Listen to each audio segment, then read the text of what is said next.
আল্লাহ তাআলার কুদরতি পা জাহান্নামের ভেতরে ঢুকিয়ে দিবেন। জাহান্নামের সবচাইতে হালকা আযাব হলো ওই ব্যক্তির আযাব যার পায়ে দুটো জাহান্নামের আগুনের জুতা পুড়িয়ে দেয়া হবে। ওই আগুনের উত্তাপে তার মাথার মগজগুলো ভাতের মারের মতো টপ টপ টপ টপ করে বেয়ে বেয়ে পড়বে।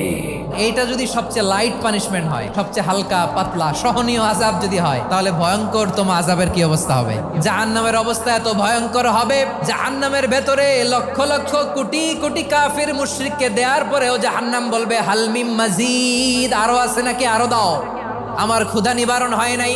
জাহান্নামে তো উত্তপ্ত হবে, জ্বলন্ত হবে, ভয়ঙ্কর হবে। জাহান্নামের এক অংশ আরেক অংশকে খেয়ে ফেলবে। আল্লাহু আকবার। জাহান্নামের রক্ষী ফেরেশতারা কি করবে তারা নিজেরাও বুঝতে পারবে না। কোনো কিছুতেই যখন জাহান্নামকে শান্ত করা যায় না, আল্লাহ তাআলা তার কুদরতি পা জাহান্নামে ঢুকিয়ে দিবেন। দেওয়ার সাথে সাথে জাহান্নাম থেকে আওয়াজ আসবে, কাত বিইজ্জাতিকা ওয়া বিকারামিকা, আল্লাহ আপনার ইজ্জতের কসম, যথেষ্ট হয়েছে, আর লাগবে না। সুবহানাল্লাহ বল।